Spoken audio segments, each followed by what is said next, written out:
പോയി കാണാൻ പറ്റും. ഇതിലൊക്കെ നമ്മൾ ചരിത്രങ്ങൾ കേൾക്കാറുണ്ട്. മുസാനബി അല്ലേ ഇപ്പൊ നെയിൽ നദിയിൽ ഒതുക്കിയ പാട്ട് പാടുന്നില്ലേ എന്താ സലീം ഉസ്താദ്? വലിയ ചരിത്രങ്ങൾ പറയുന്നതാ നെയിൽ നദിയുടെ. പക്ഷെ ഇന്ന് നെയിൽ നദി പോയാ ലൈവ് ആയതുകൊണ്ട് ഞാൻ പറയണില്ല, ഞാൻ ഒന്ന് പോയപ്പോ കണ്ടത്. അതുകൊണ്ട് അള്ളാഹു ഈമാൻ തരുമാറാകട്ടെ. ഇന്നെന്റെ പ്രിയപ്പെട്ട സഹോദരങ്ങളെ, ഇസ്രയേലും ഫലസ്തീനും ഈജിപ്തും കൈറോയൊക്കെ വലിയ ഉല്ലാസയാത്രയുണ്ട്. സിയാറത്ത് ടൂർ എന്ന പേരുണ്ട്. പക്ഷേ ആ സിയാറത്ത് ടൂറിൽ നെയിൽ നദിയിലൂടെ കപ്പലിൽ ഒരു സഞ്ചാരമുണ്ട്. കപ്പലിൽ ആ നെയിൽ നദിയിലൂടെ നമ്മളെ കൊണ്ടുപോകും. ആ കൊണ്ടുപോകുന്ന സമയത്ത് നമ്മളെ കൊണ്ടുപോകുന്നവർ തന്നെ പറയും, ഭക്ഷണമൊക്കെ കഴിച്ചാൽ അപ്പം എഴുന്നേറ്റ് പൊക്കോണമെന്ന്. ഭക്ഷണം കഴിച്ചു കഴിഞ്ഞാൽ പിന്നെ അവിടെ ഇരിക്കാൻ പാടില്ല. ഇത് എല്ലാ വർഷമായിട്ട് നടക്കാം.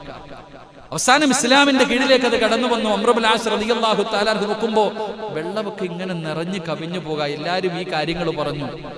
അങ്ങനെ ഉമർ ഇബ്നുൽ ഖത്താബ് റളിയല്ലാഹു തആല അൻഹുവിലേക്ക് അവിടെ നിന്ന് കത്തെഴുതി.